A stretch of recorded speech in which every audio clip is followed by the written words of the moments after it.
Oh, it says I can't start my video because the host has stopped it. All right, well, I will request you to start it then. Here we go. There you go.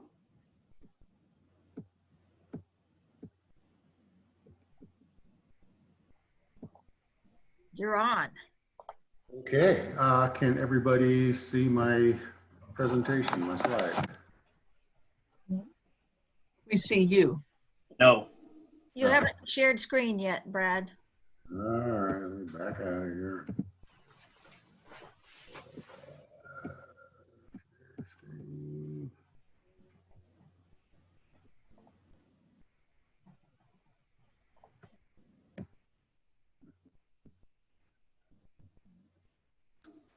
Straight down at the bottom. It's green. He's got it. Okay. Is that better? How's that? Good, Brad. Okay, great. Well, thank you. Sorry for the delay. I'm a little bit technically challenged most days. Today's one of them. Yeah, like Diane said, I'm Brad Gamble, past district governor, past foundation chair, and currently serving as the district grants subcommittee chair. And I'm going to give you a brief overview of our district grants. Now, this is not going to in any way, kind of serve as a grants management seminar that Diane mentioned that a club needs to qualify, but that will be coming later.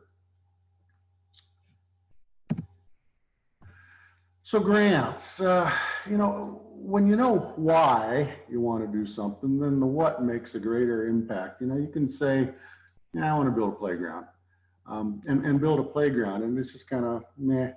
But if you think, wow, my community, I've heard from the director of one of our organizations that serves children with special needs, and I'm told that they don't have a place that those kids can go play and feel like an ordinary child and play with the rest of the kids in their community. And you think, I think we can fix that. That's the why. And then you go about building that playground, and I just think it has greater impact on you, on the community. You'll fully understand why you're doing something, and that just makes things more powerful. So getting into the meat of kind of what the district grants program is, you understand why you want to do something and that you're going to do it. How do you do it? Well, there's several steps involved in acquiring a district grant, or even more for a global grant. We can focus on district grants. Like Diane said, one of the qualifications is to attend a grants management seminar. So one club member, if you're going to be involved with a foundation grant, whether it's a district or global grant, one club member needs to attend a grants management seminar and certify that they have attended this.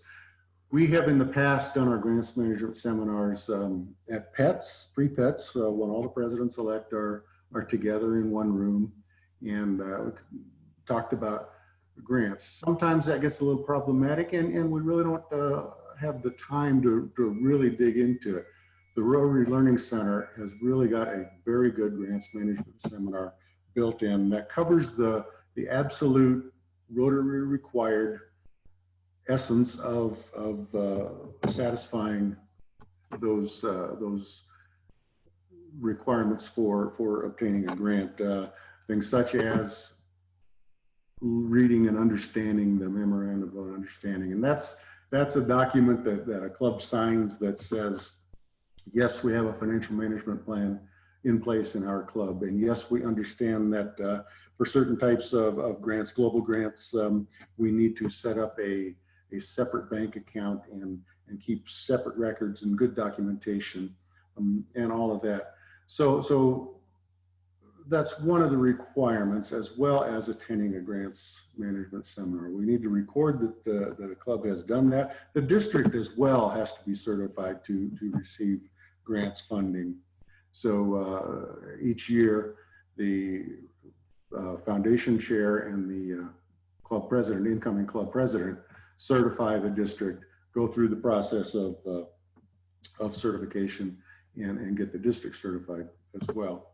And then for a club to be participating in the grants programs, we need to be reporting, be current on the reporting of all existing district and global grants. That's both at the district level and the club level. So what is a district grant and how does it work? You know, we need to understand that when a club applies for a grant, well, let me back up. The district is really the entity that's awarded the district grant from the Rotary Foundation. So we ask that clubs submit their project ideas and the amount of funding that they need for that. We put together that information, compare it with how much we have incoming in district designated funds for our district grants programs. Look at how much we can give versus how much the request is, and the requests are always more than what we actually have to allocate out between the projects and the clubs. So we use that then, and we allocate the monies and use that as our spending plan for our application for the block grant that we submit to the Rotary Foundation to receive that grant. And so the Rotary Foundation receives our application, they'll approve it, maybe ask some questions, clarification, whatever. And then we receive the funds. The thing that's important to note is that the district programs are district administered, in that we can develop our program however we see fit to do so. And every district does their district grant programs a little bit differently. There are certain RI requirements that need to be met, but how those funds then are used within the district are pretty much up to the district. So when we ask for district grant applications, and we want to see the clubs have some skin in the game too. So when we developed our district grants program several years ago, when the Future Vision grants program first came into existence, we set it up so that clubs and districts the DDF would match. If a club wanted $5,000, we would match up to that $5,000 from the DDF. And that's worked very well in the past. This past year has thrown a wrinkle into some of that. Fundraising efforts weren't happening, so the clubs weren't able to raise some of the project funds that they said. So because it's not an RI requirement, a Rotary Foundation requirement that clubs get matched one-to-one, we've been a little flexible on that. So if you're wanting to do a project, when we took applications for the 2021 Rotary Years projects, we kind of waived that requirement that there was a match, and we were able to allocate out, and the clubs that were asking for funds, even if they didn't get what they wanted from the district designated funds, we're still all able to say, yeah, we'll do that project, so we can keep moving forward. Like Diane said, the district grant projects can be local or international activities. The nice thing about the district grant program is it gives all of our district and our communities the decision-making, our clubs the decision-making capabilities to implement these projects and secure the funding. And they are for smaller activities and projects. Diane touched on this as well. District grant activities really need to include active Rotarian participation. The whole idea, one of the ideas behind a district grant one of the benefits of doing a district grant is getting that Rotarian involvement and engagement within your club. And that just makes for more vibrant projects, makes for more vibrant clubs. We are required to adhere to stewardship guidelines. I'll talk a little bit more about that. Of course, we need to satisfy a need in our community. And then, although there's no place on the application for a district grant within the district to say, yes, we are, this meets one of the areas of focus. It's hard in my mind to imagine, to come up with a project, anything that we do in the district that does not fit somewhere in those 6 areas of focus. So it's not required, but certainly, wished for that we align with the foundation's mission. And like I say, it's hard to do a project that doesn't in some way do that.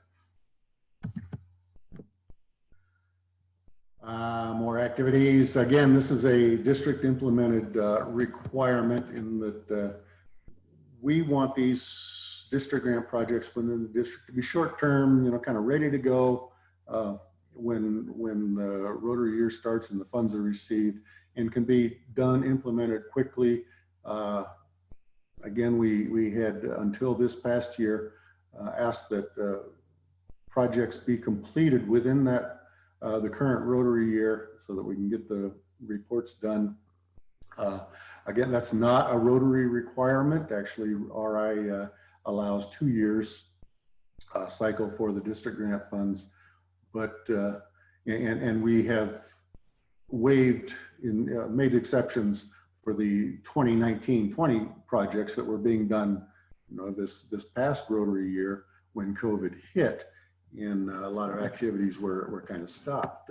So we are allowing clubs to, a little bit far behind or behind the curve on getting those projects completed.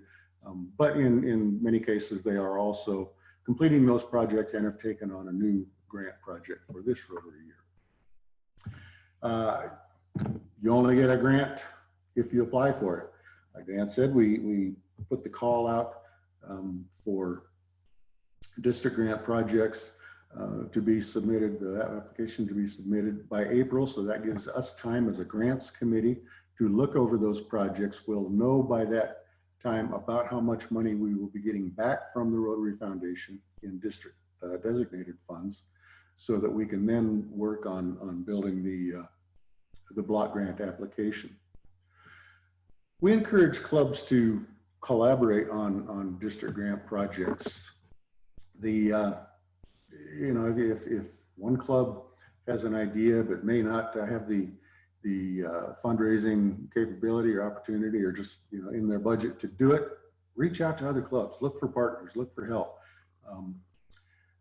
One of the best examples in the district are the 4 Juneau clubs. There are 4 very active, vibrant clubs in Juneau, which is a relatively small community, but those 4 clubs every year collaborate on a district grant project.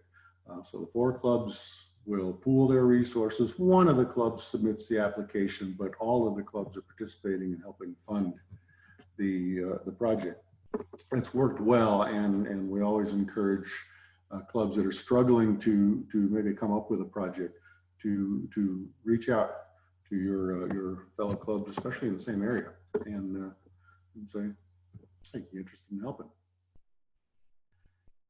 This Rotary year, we have 24 clubs in District 5010 that were awarded district grant funding for 27 grant projects. So several of the clubs have more than one project that was funded with a district grant. A couple of really neat grants, and they can be, like I say, almost any size. The Susitna Club, I'm going to brag on them because that's my club, just completed a Susitna, Little Sioux, Susitna River landing pavilion projects, and it's a picnic pavilion on a cement pad, very nice, where small boats, canoes, kayaks, can land off the Little Sioux and pavilion there for picnic activities and whatnot. It's kind of a phased project. They got the structure built this year and put in a beach area for a boat landing, and then I think there's plans to add on to that in the future. So that's a good club project that was implemented regardless of COVID. You know, Rotarians were able to get together in an outdoor environment, do some construction work and grub some brush and have a good time doing it. The Eagle, sorry. Okay. The Eagle River Club has completed their two projects that they were awarded this year, scholarships, and I'll talk a little bit about district grant scholarships as well, but they funded or helped fund their high school scholarship programs this year, and then did a small but significant project packaging meals for children's lunchbox, and that has been completed as well. So there's two examples of clubs that have completed their district grant projects for this year. So how do we get into a district grant project? How and when to apply? Well, it's not too early for the club presidents-elect to be thinking about projects for your incoming Rotary year 21-22. Like I said, we asked for the applications to be done into the committee in late April. And for our grants management, or the project management mechanism, we utilize matchinggrants.org website. Matchinggrants.org is it's not an official Rotary website, in that the Rotary Foundation really has anything to do with that at all, but it's a very good composite website that was put together by a past district governor in San Diego, that it's just kind of a one-stop site to manage your grants. Your application is submitted through matchinggrants.org. We keep track of club qualifications through matchinggrants.org. There's room for project updates, history logs that we plead for clubs to access and keep us informed on the status of those projects. Documentation that needs to be stored, expenses, photos, anything can be uploaded into that website, and they're held in a good document retention tool. And then finally, the final report is done through matchinggrants.org. I've highlighted that because that's kind of the one area where clubs sometimes fall behind on. They'll finish the project and kind of then forget all about doing the final report. And the grants committee spends a fair amount of time chasing those clubs down and trying to get those reports done. And the project is not complete until that final report has been accepted. Speaking of final reports and documentation, that's all part of good stewardship. It's the responsible management and oversight of grant funds. Anything that comes from the Rotary Foundation in funding, we are accountable for. We need to be tracking that and documenting where that money has been spent and it's been used properly.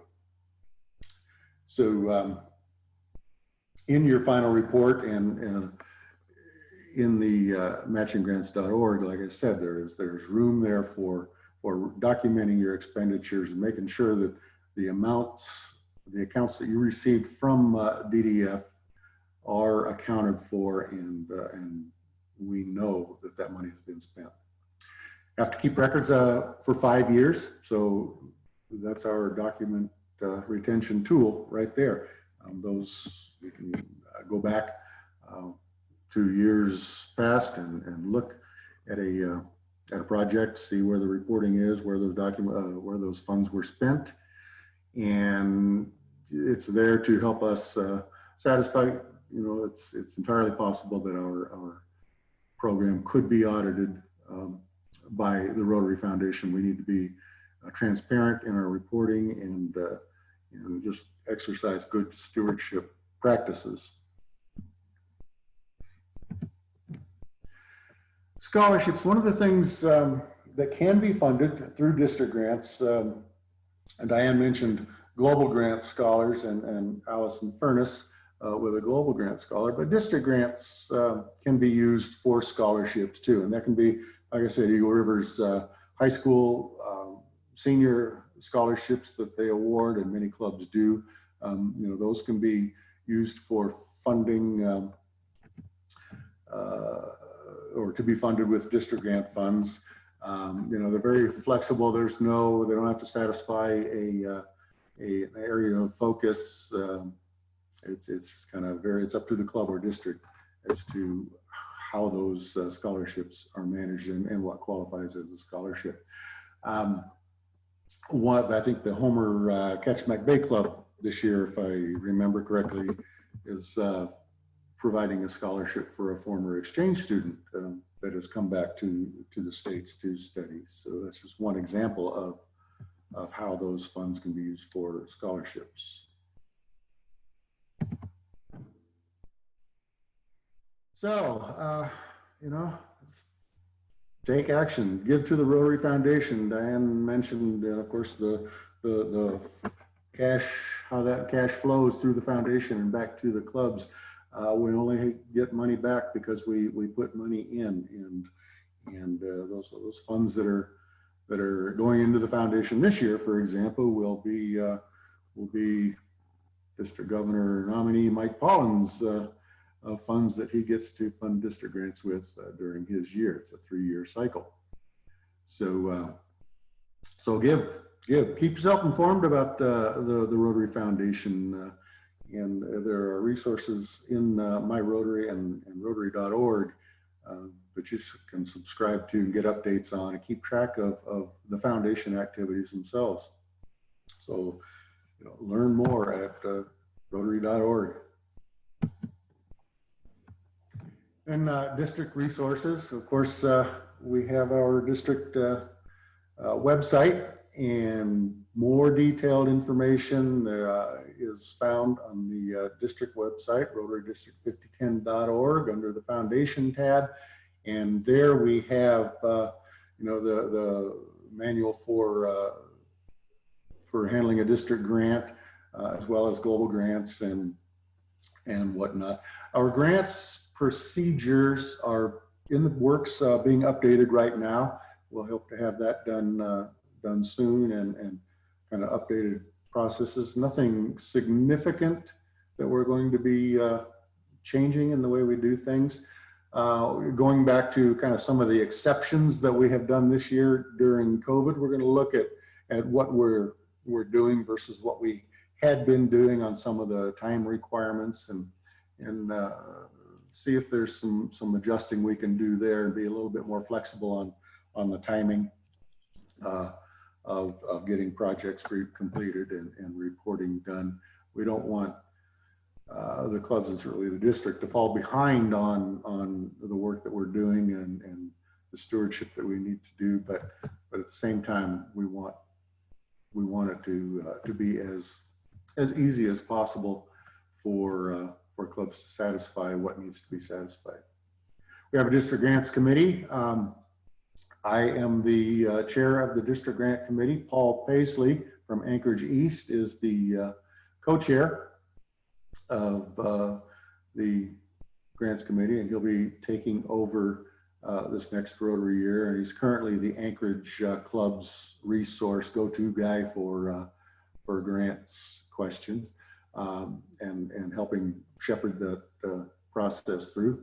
Mary Kowalczyk from the Ketchikan First City Club is the South Central resource leader for grants. So she's here to help the South Central clubs get those.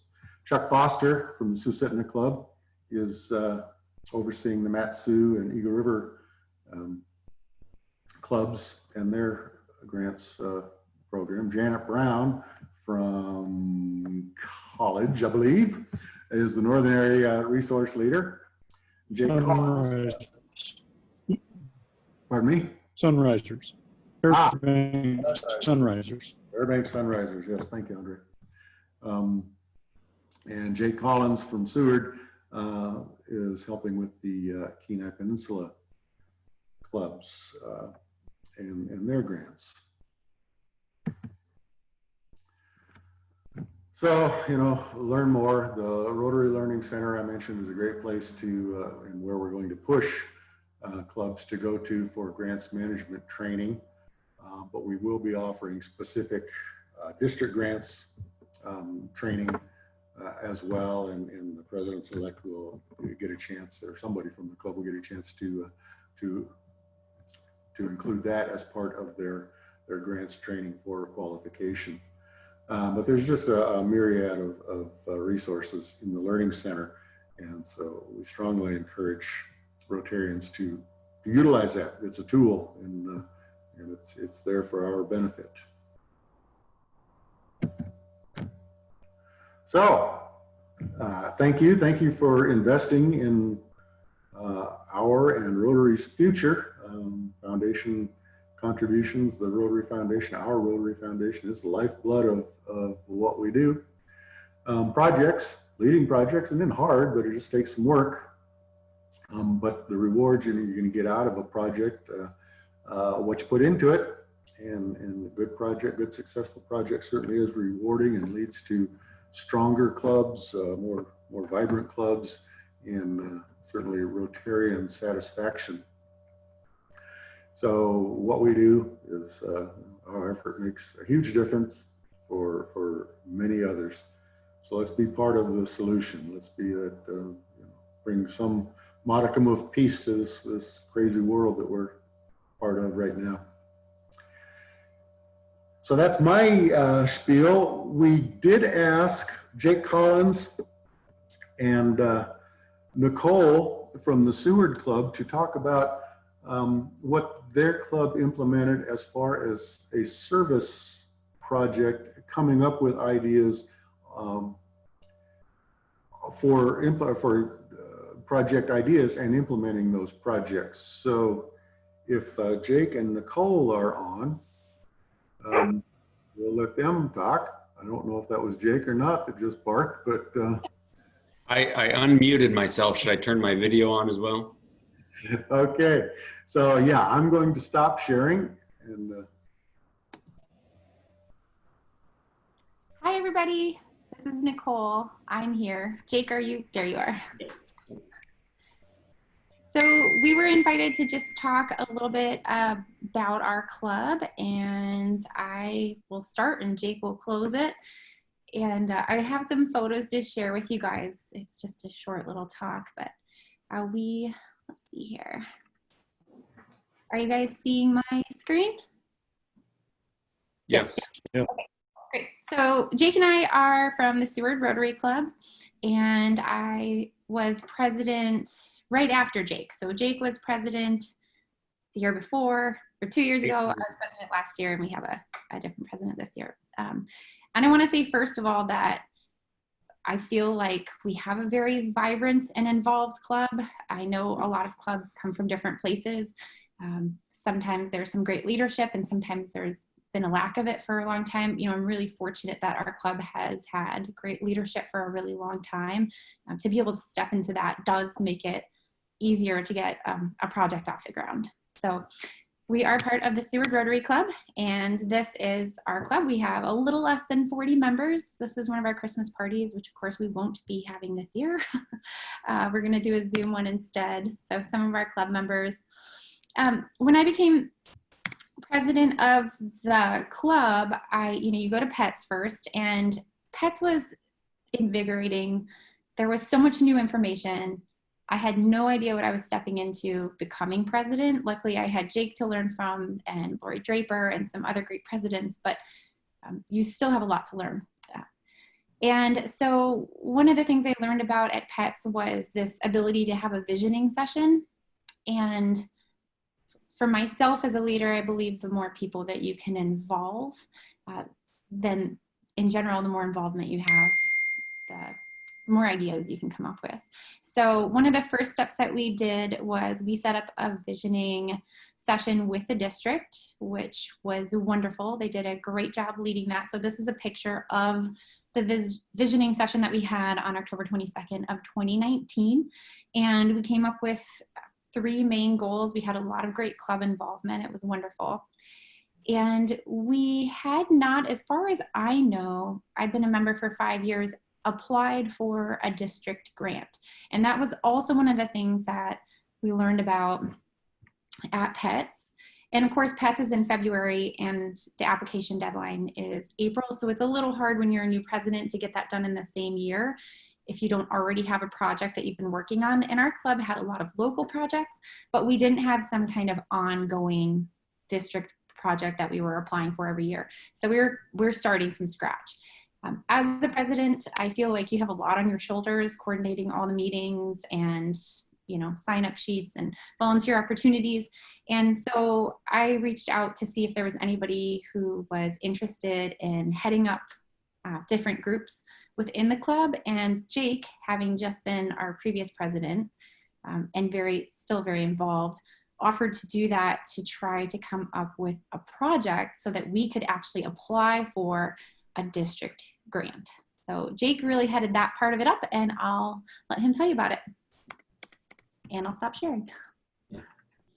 Yeah, I think part of the benefit was, just like Nicole said, it had been many years since our club had applied for a district grant.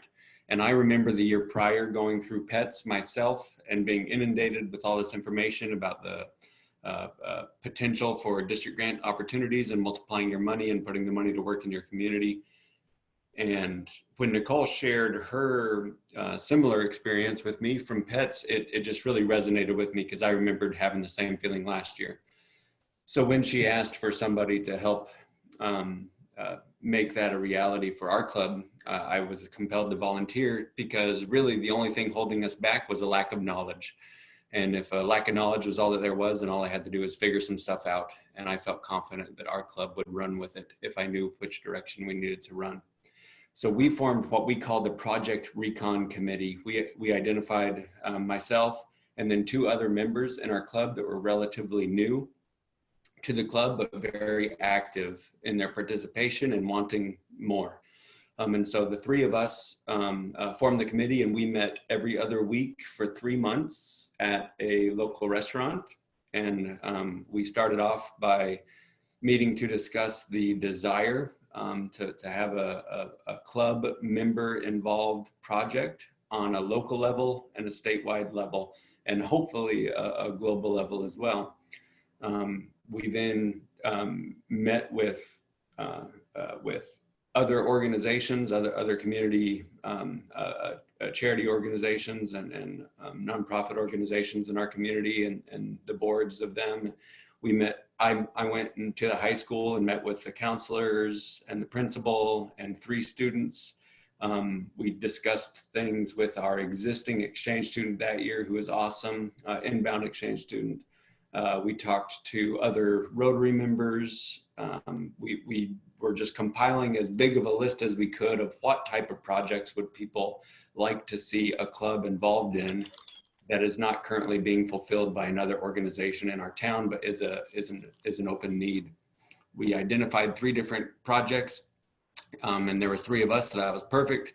Each one of us decided to do all of the legwork on one project each and find out how much it would cost, how sustainable it would be, who it would benefit, who our target audience would be, and how many members from our club would be required to participate in order to make it successful.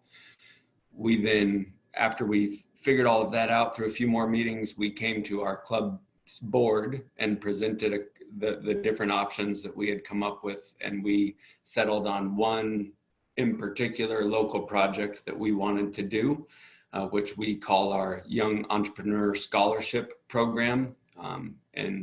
So we applied for that district grant, got the funding that we were looking for, and we're excited about it. What the project is we view ourselves as a pretty small business focused community here in Seward, a lot of opportunity.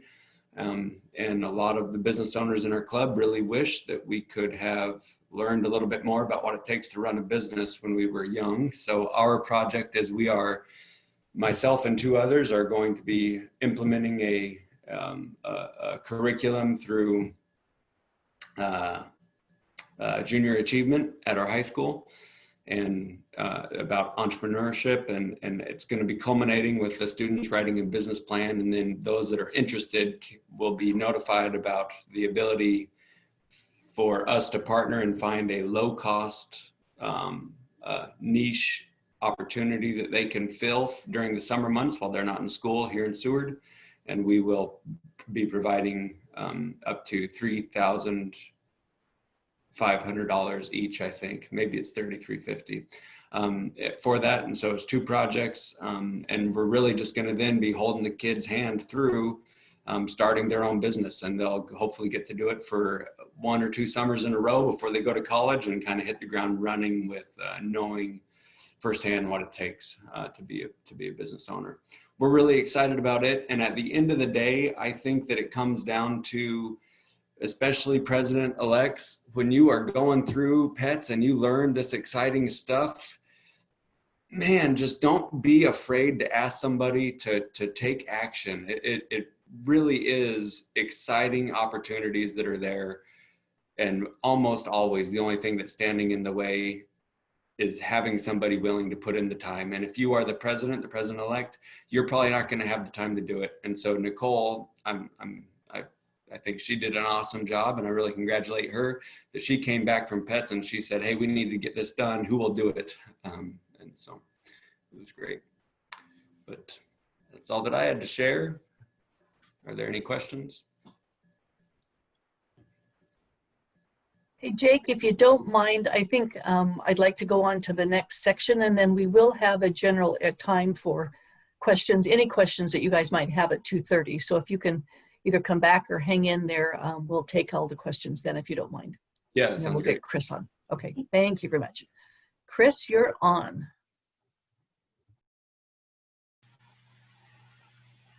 Thank you, Diane. Thank you, everyone. I really appreciate the opportunity to be with you and participate in your seminar. Kathy, can I share my screen, I hope? Yes, you can. Can everybody see it? Yes. Yes.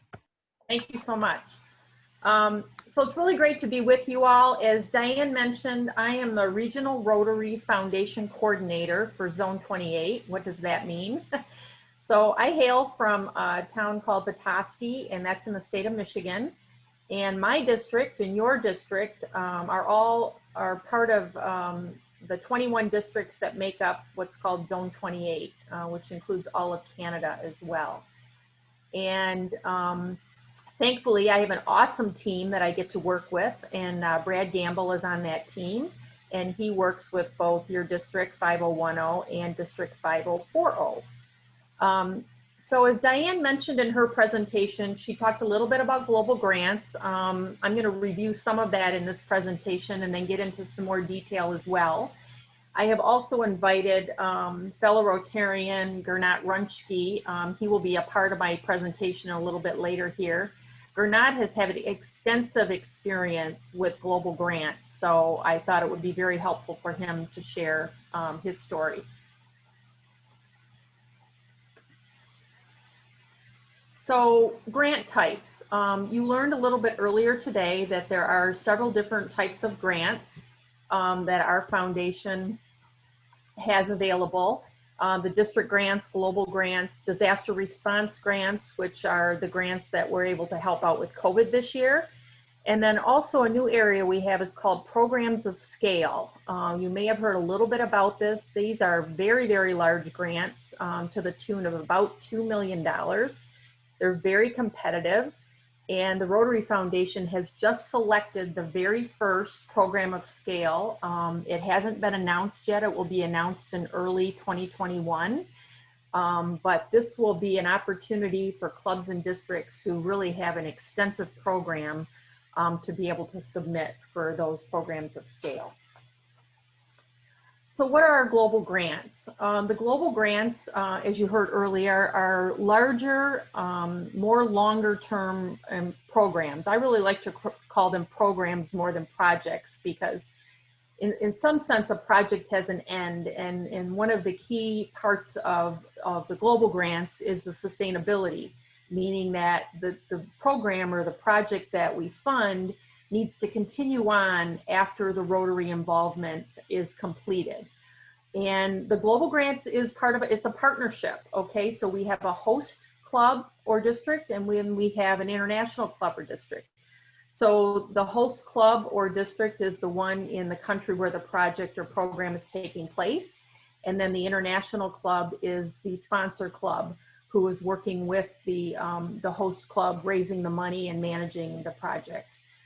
It does have a minimum project budget of $30,000. The maximum World Fund Award is $400,000.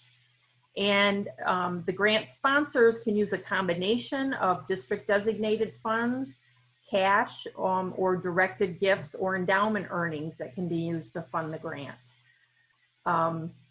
As was mentioned earlier, as you know, with some of the changes with the limitations that we have with funds available this year, our trustees made a very difficult decision to eliminate the cash match for global grants, but we still do have the match for the district designated funds.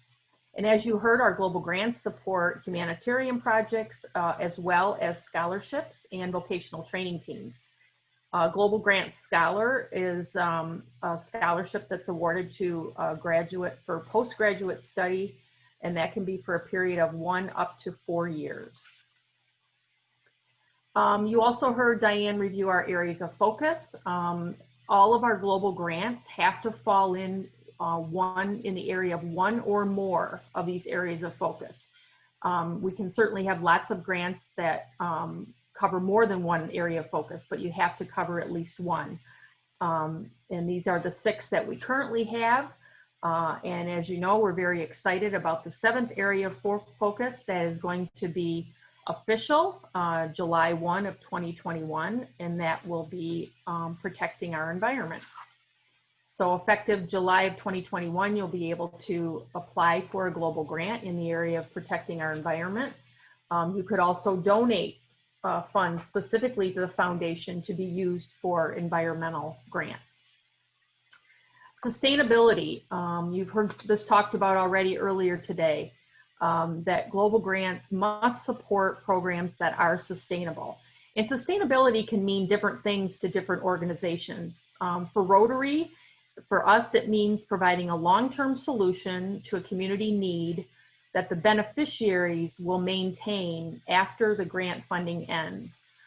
So we fund the project, and then once it's finished, the program continues under the leadership of the Rotarians and other organizations in the host community.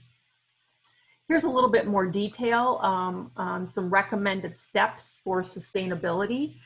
One of the most important things when designing a sustainable project is that you work with the community. So the Rotary Club in the location where the project will take place would become the host club or the host sponsor. And it's very important that they work with members of the benefiting community to identify the need that the community has, and then to develop a solution that builds on the community strengths and aligns with the local values and cultures. As Diane mentioned earlier, we don't want to go to a community and, you know, we think they need to drill a well, but that's not really what they feel their needs are. So it's very important that we know what the needs are. And the community assessment is a very important part of that. Another step in sustainability is encouraging local ownership. It's very important that the design of a project's success is that the community members embrace it as their own project. We want them to buy into that project and take ownership in it. So that will be a very key part of it. A third step is providing training. So if you're going to implement a new program, and there's technicalities involved in that, tools and logistics. It's going to be very important to provide training, education, and community outreach to strengthen the beneficiary's ability to be able to execute the project and continue the program long term. Chris, this is Kathy, your tech support, interrupting you for a second. You are cutting out slightly. If you have anything extra open on your computer, please do close it, and that might help a little. Okay, I don't, but I think I'll turn off my video. Maybe that'll help. Okay, thanks, Chris. Thank you. Fourth step is buy local. One of the things that we feel is really key if we're funding a project in another country, in a third world country, we want to help to benefit that community as well by buying the parts or equipment that is needed for the project in that country. Another step in sustainability is to find local funding for your project. It's important to work with the beneficiaries to determine what the not only the financial needs to execute the project, but what are the long-term financial needs going to be. And you need to create a plan so that there will be funding possibly from local governments, hospitals, other organizations that can be partner in the project to support the community and to help support the long-term success of the program. And then a last step in the sustainability is to measure your success. First, it's important to gather data before you begin the project to determine where you're starting from. And then you want to include clear and measurable outcomes in your project plan so that as you collect data, you will know if your project is moving forward. And maintaining a strong relationship with the community will be helpful in collecting the data that you need and also address any issues in the data that might come to light. Brad talked a little bit about qualification.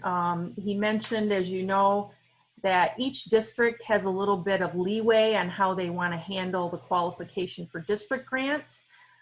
For a global grant, these are the qualifications that are required.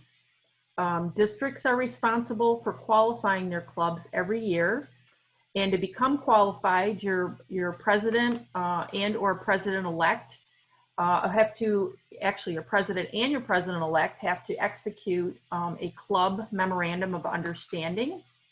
As Brad mentioned also earlier, you have to attend, a member of your club has to attend a grant management seminar in order to get educated and updated on all the requirements for applying for a grant. And then any other steps that your district requires that you complete to execute and fill out that application for the grant. We talked a little bit about community assessments. Let's just revisit it a little bit. A community assessment is one of the first steps that should be taken before beginning a grant-funded project. It is a requirement of the Rotary Foundation that a community assessment be completed for a global grant. And what it does is explores the community's strengths, the weaknesses, the needs, and assets, which is an essential first step in planning your an effective project. These are assessment tools that can be very helpful when you're starting into that process. Having a casual conversation with just one or two people isn't really an effective way of finding out what a community needs. Assessments really should be systematic. They should involve a wide variety of community stakeholders and beneficiaries, and they should be engaged in a meaningful way. Here are 6 assessment methods you can use. These aren't exclusive, but these can be helpful, and you can combine some of these to best suit your club's resources and the preference of the people you wish to engage with. And there is more information about these assessment methods that can be found in Rotary's Community Assessments Tools Guide, which you see a picture of on the screen. And that is available on the Rotary.org website under My Rotary. Here are some beneficial tips when you're working on a community assessment. Remain open-minded. It's really important not to presume what you think the community needs. Choose your participants carefully. Consider the makeup of the community and ensure that you include a diverse cross-section of relevant groups. Include overlooked or marginalized groups. Again, talking about that diversity. You want to include women, young people, some elderly, religious or ethnic minorities are often overlooked. Keep the community's social dynamics in mind and provide a forum where everybody feels comfortable sharing their views. Don't promise a project before you make a decision. When you're doing the assessment, you're looking for feedback and ideas from the participants, but you don't want to necessarily tell them what the project is going to be until that decision is made. And consider yourself an outsider, even if you may know the community well or know some of the people in the community. You really want the key stakeholders to feel comfortable sharing. Okay, grant success. I mentioned at the beginning of my presentation that I've invited Gernot Runchke to share his story with us. Gernot is a past district governor from District 6290, and he is also the current Rotary Foundation chair for District 6290. And as I mentioned, has had a lot of experience and boots on the ground included, working with Global Grant. So Gernot, over to you. Thank you, Chris. And I will not open my screen then, or at least leave the video open, not open. So basically, I will talk about the projects. And so Chris asked me to give you an insight, what is involved in order to make a successful Global Grant project. For us, or for me, the story started about over 14 years ago when our Rotary Club, Grand Haven, Michigan, we had worked in Haiti and did projects like pharmacies, we did community development, and we helped education. But we came to an impasse where we then felt that it was important for us maybe to branch out and look at different areas in the developing world and to see what we can do. So we, as a committee, decided we'll go to what's called a project fair. That's the very first thing, starting a project in a foreign country. So we traveled to San Pedro Sula, Honduras, which had a project fair, which where Honduras, Guatemala, El Salvador, and Belize participated. And so we went around the various Rotary clubs who displayed their ambitions and their desired projects, and we latched on to one Rotary club which we felt in conversation very comfortable. And that Rotary club is still the Rotary club. We are continually working with them today after over 14 years. So there was the Rotary club in Santa Rosa de Copan. And so we, at that particular afternoon, we decided, okay, what are your projects? We sat down and we talked, and they said, well, you really need to come to visit our village. We'd like to show you where we are and to see what's going on. So we decided to, another fellow of mine, Ken Leahy, and I decided, let's go with them and see the village. So we did. We hopped in the car and we had no idea how far the distances were. Tracking 3.5 hours to Santa Rosa de Copan from San Pedro Sula. We finally reached in the evening, dark, the village. We toured, we met with Rotarians. And after some conversation, coming back to midnight to the hotel, we decided it's a good Rotary club. We felt very comfortable with them, and we're going to do projects with them. So we then decided, so we would do some more visits to the village. We would like to find out, okay, what are their needs? And so we basically started with the Rotary Club in Santa Rosa de Copan and decided that we would like to help them. And their community assessment, the very first village, was water and sanitation. So when we then decided to we get into water and sanitation in Honduras, we did indicate to them that doing a global grant would certainly require, as always, a community assessment. And we did. We had community meetings with a number of stakeholders. It's not only the village people. We invited the mayor. The Rotary Club did most of the invitation. We participated. We had made sure that we had everyone who was a stakeholder in any project would participate. And doing the assessment, everything from education to housing, to schools, to then water sanitation and health education. And so what was decided and what they determined that water was the most important thing for them because children didn't go to school because they had problems with dysentery. And so we basically visited the communities and decided that we do a water and sanitation project. So fast forward after, we did travel through this countryside and a very picturesque and but very primitive up in the mountains, very difficult to reach. We decided that we do a water and sanitation project in the very first village, which was Kiskamote, and was only reachable in dry times, and it was not possible otherwise.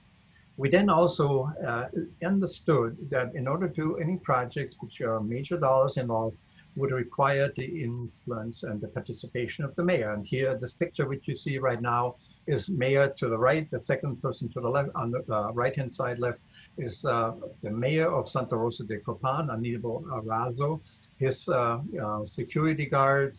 I'm on the left, and then to my left is Dr. Ricardo Dominguez, my main contact person. We negotiated the dollar amount which we possibly could raise and how much the village, the mayor, the community could then participate in order to do any projects. Communication was the most important thing. And we also realized that by doing those projects up in the mountains that they needed financial help, but also we realized that in order to do this project, the Rotary Club was we were going to fund all the materials, the Rotary Club would fund supervision, the mayors would participate in the labor to dig the ditches, the trenches, etc. And so we needed a vehicle to bring the materials to the villages. And so we did a fundraiser in our district. We had, as you can see on the picture, Rotary clubs participate in funding a pickup truck, which is still operating today.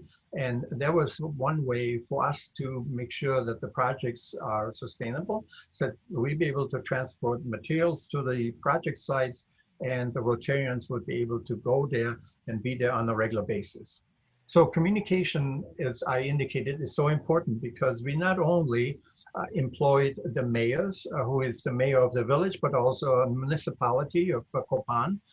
We also worked with an NGO, which is called CAMO. It's called Central American Medical Outreach. Their organization who was able to help us to provide labor to do some of the installation and technology, but they also were able to help us in other projects in the future then to bring materials from which we imported, and some from this country to Honduras, and they were a great help in doing the on-site work which we needed. We also partnered with USAID, and probably most of you know that organization, did the water testing. When we built water systems up in the mountains, and the water source to the water tank sometimes is anywhere between 11 and 17 kilometers, and hydraulics is up and down. And so we know that there had to be pressure reducing chambers, so they had to size the piping according to the water flow.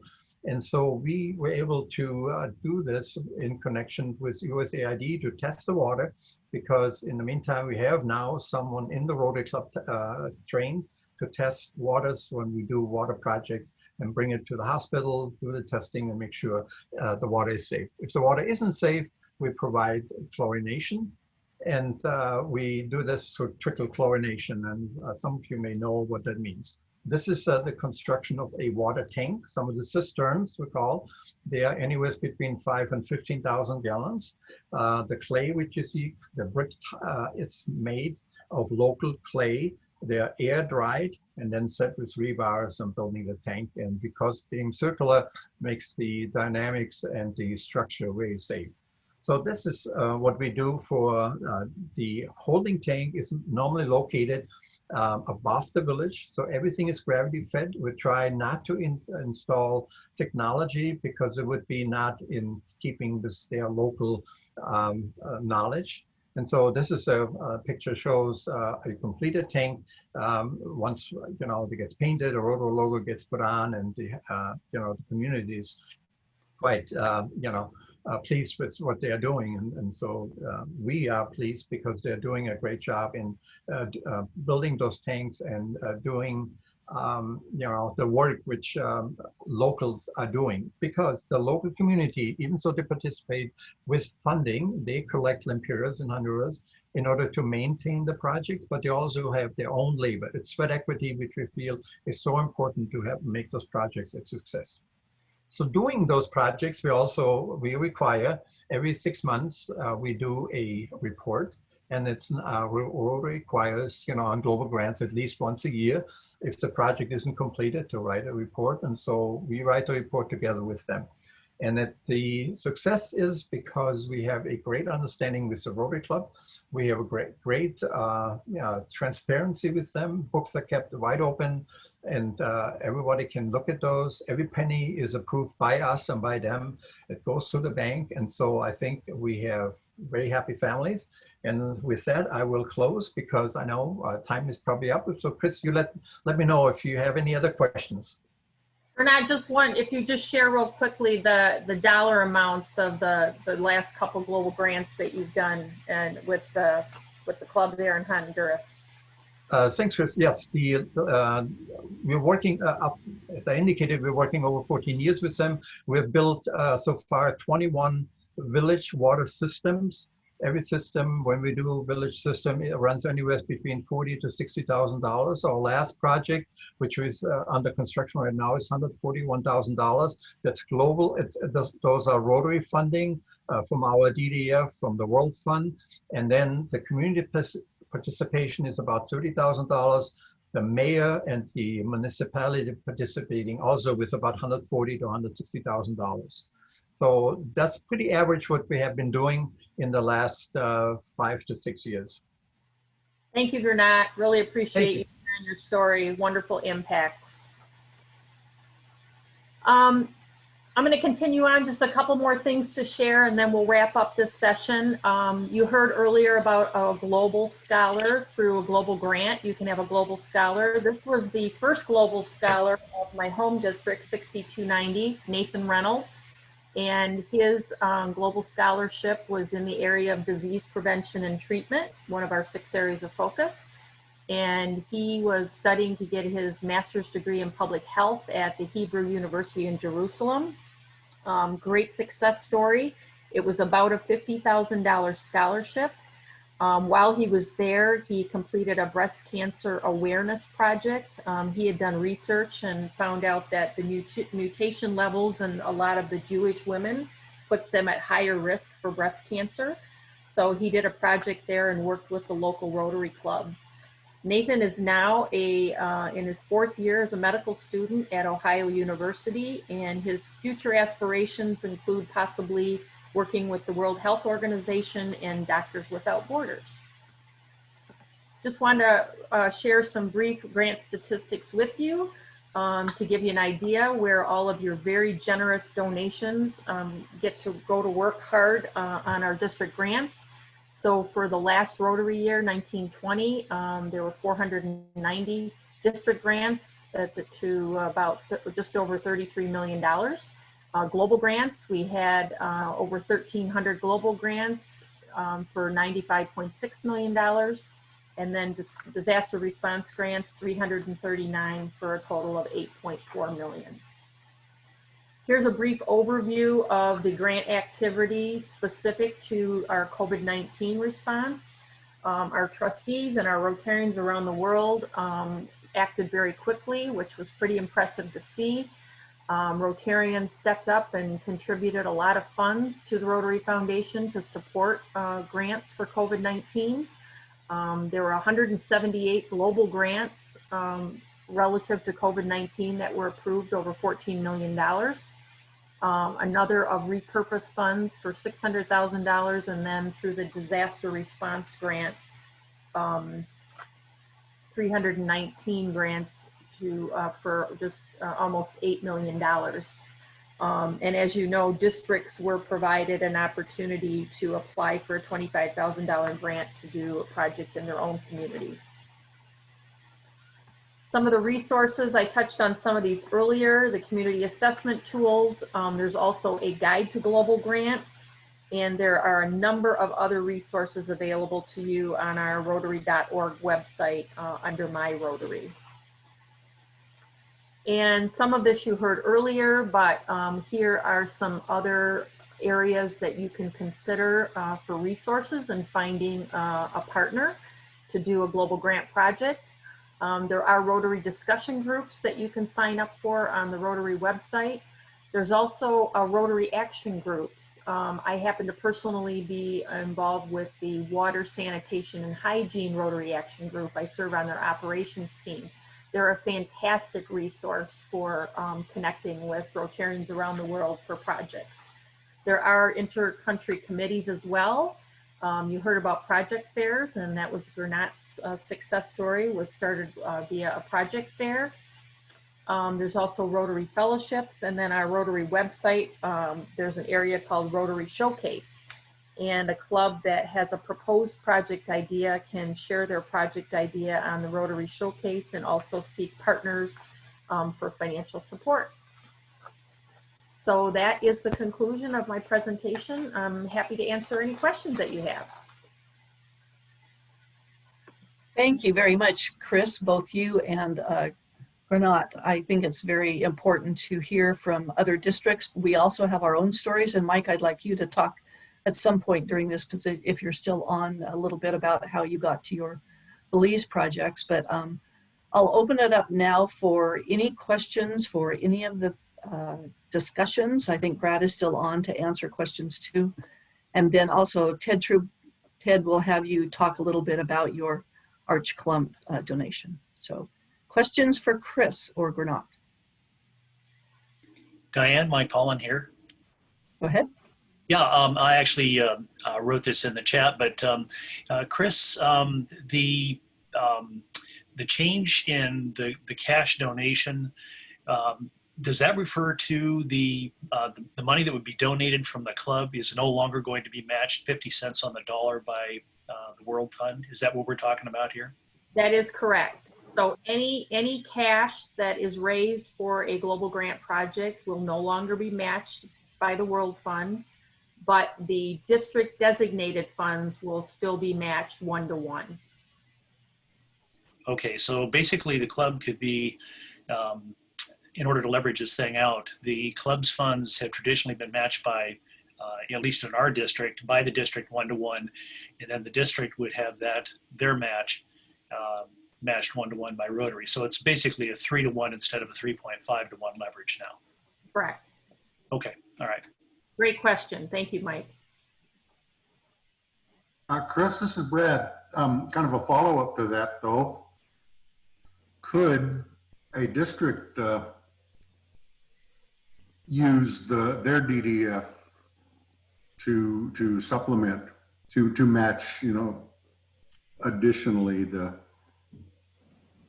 what the World Match would fund? In other words, can a district match 1.5-to-1?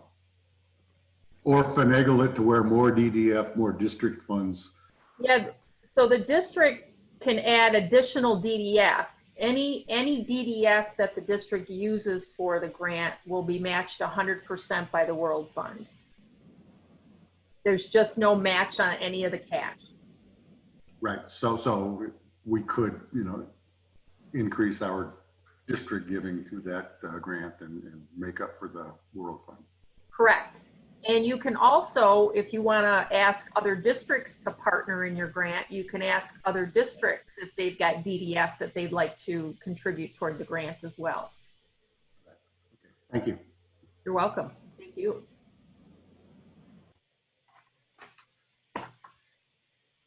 Any other questions? You can unmute yourself at this time and ask Chris or Brad. Yes, Diane, this is Jonathan King. I'm just wondering if Diane might be able to give some helpful tips for the community assessments. I mean, just beyond what's in the book, like what have you found that really works, and what level of detail is Rotary International really looking for as you do those assessments? Chris, do you want to maybe take that, since we haven't gotten into the nitty-gritty of our community assessment? I would briefly say that Rotary International is looking for a lot of detail. They want a very comprehensive community assessment. But Gernot, if you wouldn't mind chiming in, because you've had the most recent direct experience with this, I know that you have more to contribute. Hey, Chris. Yes, what we have done, number one, we assembled the community leaders. First, And we talked about and said, okay, here, we need to do a community assessment, gave them the inputs that it is a requirement of Rotary International, but we're also trying to find out what is really needed in the community.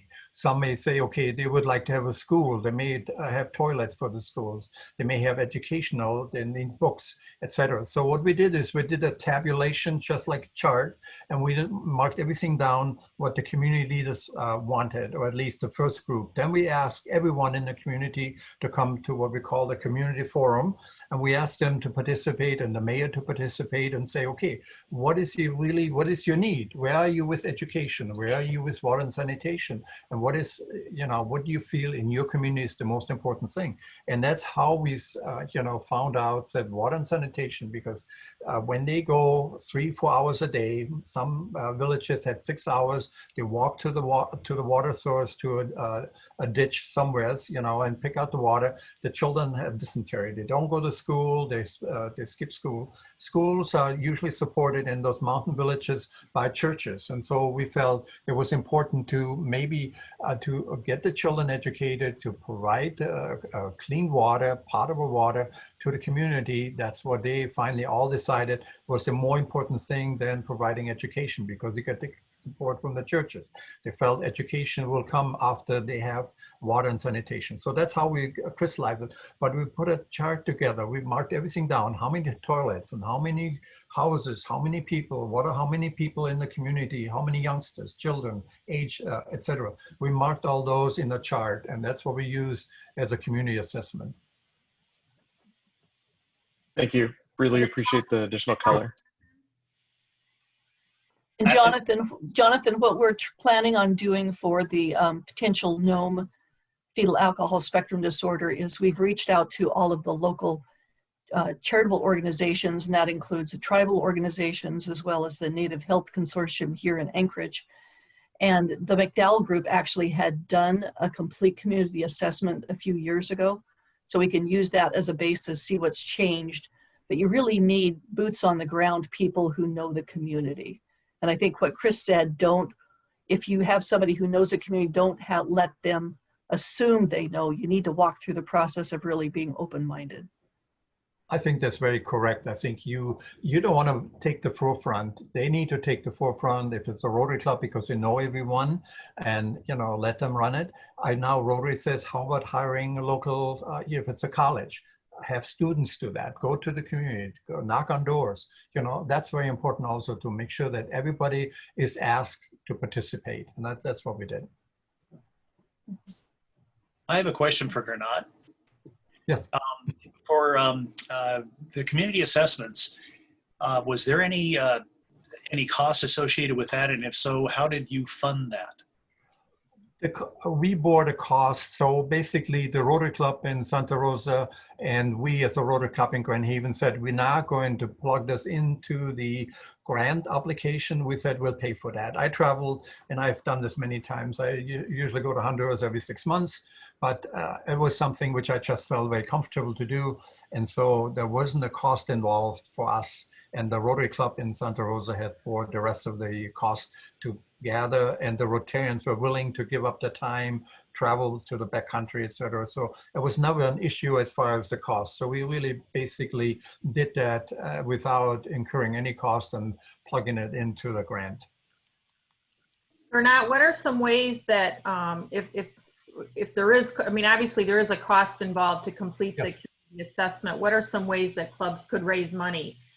Is it through personal donations, or can a district potentially help out with that? I think a district grant certainly can help out in financing the community assessment if that's something you're starting new.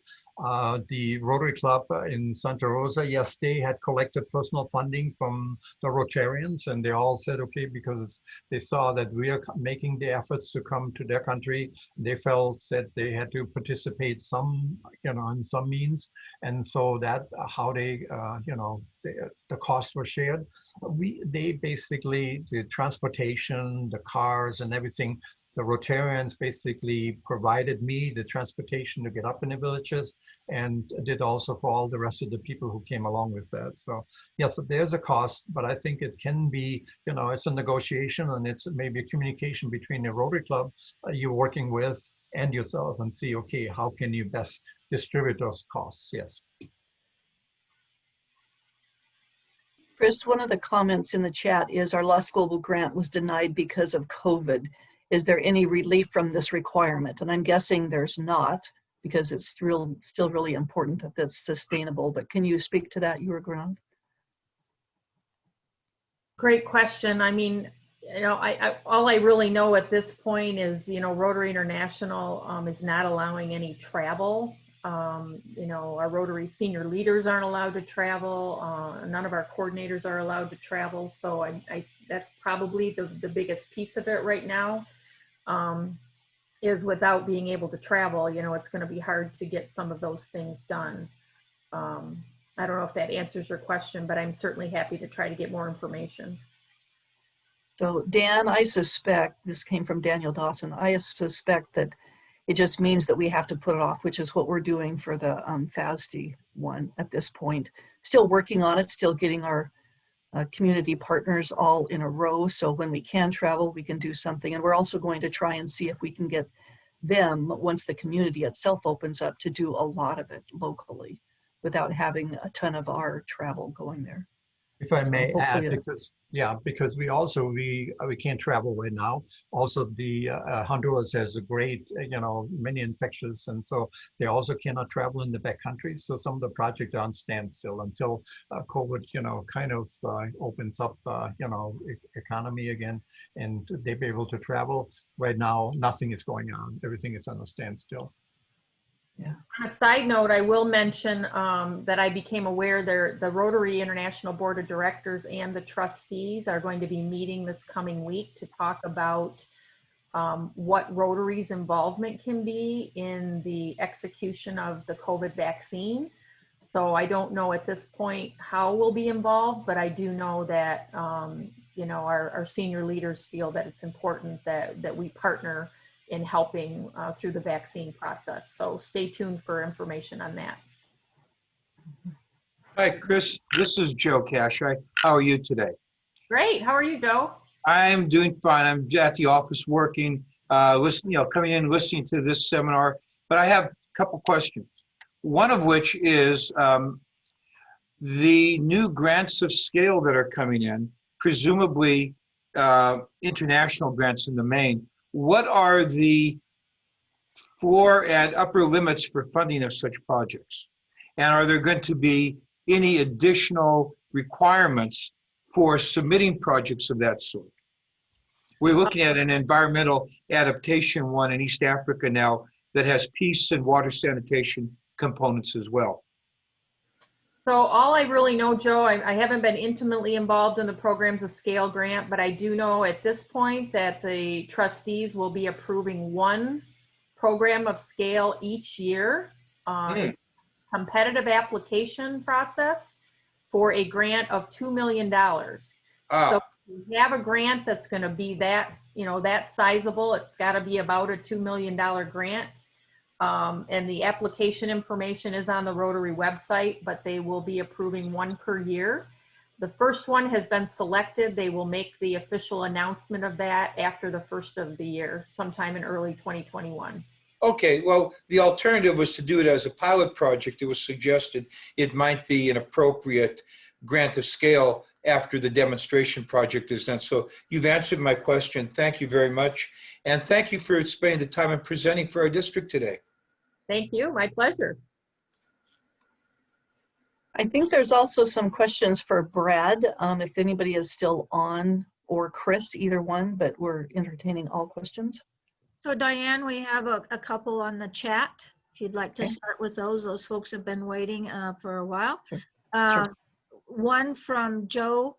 When will there be a grants management seminar for the president-elects to attend?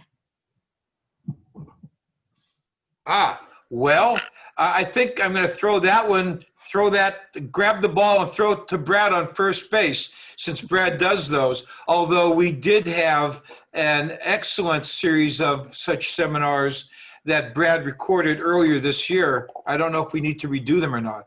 Sorry, Joe, I misspoke by not giving the last name. That was from our district trainer. Joe, Joe, I don't know how to pronounce your last name. District trainer, that question. And Brad's ready to answer. Well, I guess my answer is I'm throwing it back to you and Cheryl, Joe. Well, and I think the correct answer is you answered it, is that you go online and you can do your grants management training. President-elects who are listening to this call, you can do that on the RI website. And I actually, while you were presenting, I posted the link in the chat box. It's about a 2-hour and 45-minute class. And so that should check the box for each club if they have someone attend that to be able to participate in grants, and that'll check the grant management requirement. And I think that's the answer, right? Yeah, no, we always want to supplement that with our district grant specific training as well. And like Joe Casha just said, you know, there are some recorded sessions that we did last year for the Presidents-elect or anybody else who wanted to view those. They're on the district website, and we are working on some tweaks to our district grant program. So in the PETS cycle, I guess we'll be looking to offer some training, but we'll be working with you and Cheryl on when you want to schedule that for the Presidents-elect. Thanks, Brad. Another question for you, Brad, on the chat. Is there a report on the district website to let us know if our club has satisfied reporting requirements? There's nothing on the district website through matchinggrants.org.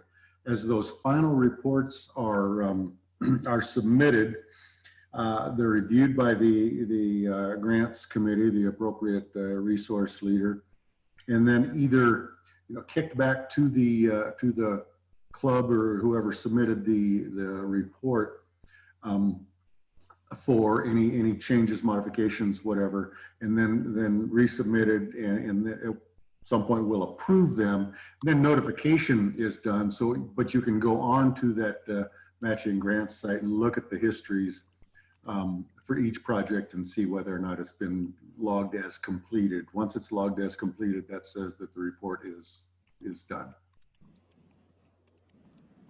This is Michelle. Can I ask a follow-up question on that, Brad? Sure. My one concern is historically, maybe as an incoming president, I wouldn't even know that there was something pending from 3 years ago, that maybe some paperwork didn't get completed. So I just didn't know if there's a standing report somewhere. Obviously, I did find that on matchinggrants.org, which is great. It shows our history of completed projects, but I'm just a little hesitant to how I would even know if there was something hanging out there from a few years back. If there's a question, just contact somebody on the grants committee and we can find out. We can go back and through the history. As long as a grant is not completed, it hangs on a list of, I can look at my account, and that's all of the grants that are still open for as far back as they're still open from. So, there's nothing on the district website. It's all through Matching Grants. Okay, thank you. Brad, another chat question. What was the total amount that was allocated to the 27 district grants this fiscal year? This fiscal year, well, this Rotary year, and last Rotary year were kind of anomalies. We got extra funds because of a decision by the board of directors to draw down the available DDF that clubs had matched. So this year and last Rotary year, we got $10,000 each extra. So it was close to 90,000 we had this year that we allocated between the clubs. Okay, and I'm going to just jump in here as your tech person and let you know before, because people are leaving, that if you want to save the chat so that you can copy down some of those links, go to the tiny little 3 dots in the lower right-hand corner of the chat, click on those, and right at the top it says Save Chat. It will download to your own computer.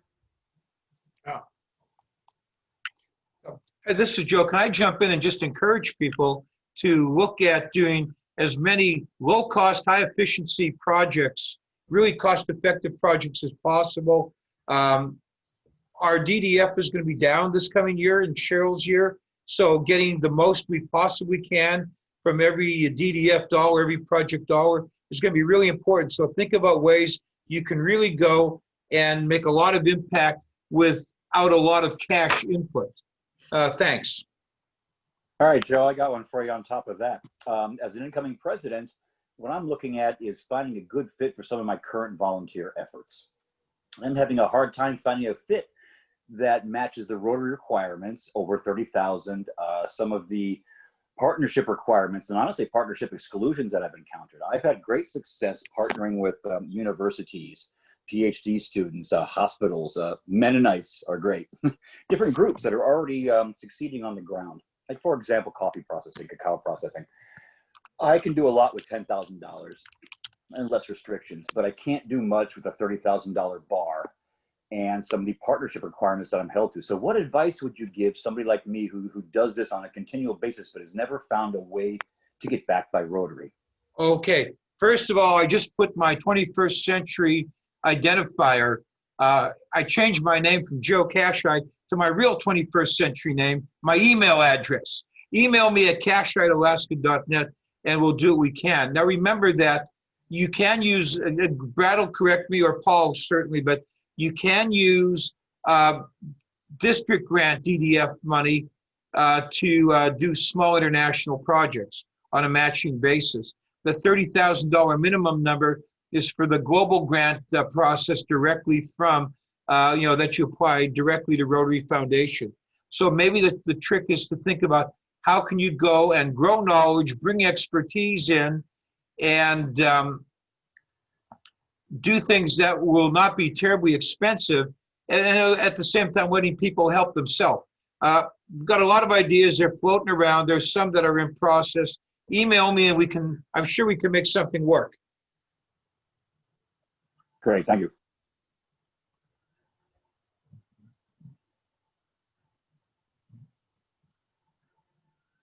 And Paul, is it Paisley? Yeah, you've had your hand up a long time. Did you still have something you wanted to ask somebody? Paul.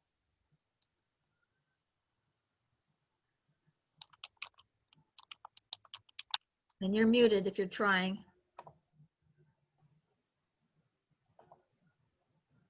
Perhaps not. I think I answered his question in the chat, Kathy, but thanks. Okay, Diane. Yeah, I got my answer, my question answered by Diane. Thanks. Hey, if there aren't any other questions, I mean, I don't want to cut them off if you have questions, but if you don't, Ted also wanted to talk a little bit.